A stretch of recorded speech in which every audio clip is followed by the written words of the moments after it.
কালকের দিনটা ভীষণ ভালো ছিল। আমাদের বাড়িতে চলে এসেছিল এই পুচকে সদস্য। তো ভাবলাম তার জন্য স্পেশাল কিছু একটা বানানো যাক। এই ঘন্টাটা ছিল, ভাবলাম সুন্দর একটা ডিজাইন করে ওকে পরাবো। তাই জন্য খুব সুন্দর মিষ্টি রানী কালার আর হোয়াইট কালার মিশিয়ে এই সুন্দর ফুলগুলো এঁকে ফেললাম। মাঝখানে কন্ট্রাস্ট কালার হিসেবে আমি রয়্যাল ব্লুটা ইউজ করেছি। দেখতে কিন্তু ভারী সুন্দর লাগছিল। আর মাঝখানে একটু ডাল আর পাতা দিয়ে আরও ফুটিয়ে তুলেছি পুরো জিনিসটা।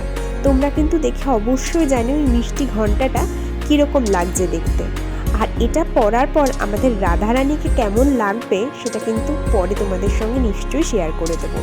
আর এই ভিডিওটা তোমাদের ভালো লাগলে আমার চ্যানেলটাকে সাবস্ক্রাইব করে দিও আর ভিডিওটাকে একটা লাইক করে দিও। তাহলে দেখা হচ্ছে অন্য কোনো শর্টসে অন্য কোনো নতুন কাজ নিয়ে। ততক্ষণের জন্য বাই বাই। সবাই খুব ভালো থেকো আর খুব সুস্থ থেকো।